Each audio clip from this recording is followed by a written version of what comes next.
With parts of Britain still underwater following severe weather, the government have been criticised for doing little to respond to the cries of help from civilians.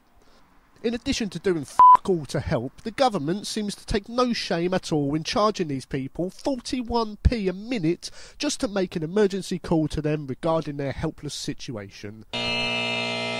Maybe the government saw George Bush's lacklustre response to Hurricane Katrina and thought that was the proper way to deal with the crisis.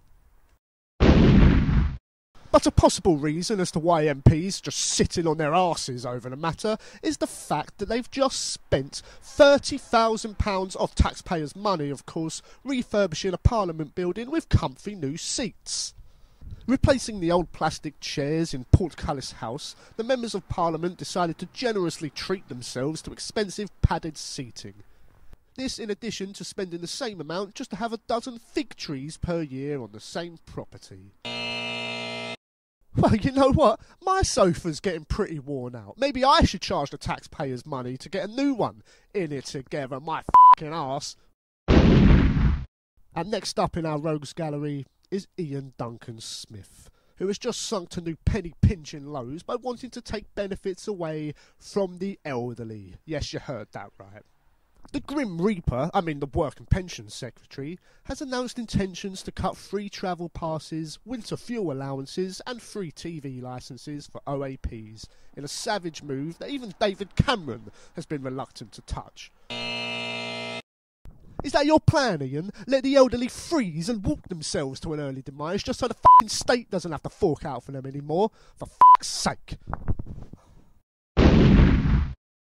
Remember David Cameron's gaffe of nearly prejudicing the Nigella Lawson trial by publicly declaring his support for her? Well, the Meredith Kutcher trial has suffered a similar howler, committed by none other than the judge himself. Alessandro Nancini has been criticised for giving interviews over the case before it has been fully wrapped up by the appeals process, a move that has been suggested could sway opinions regarding the defendants.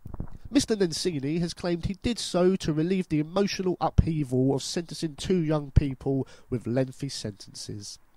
Why didn't you just seek out therapy like a professional would?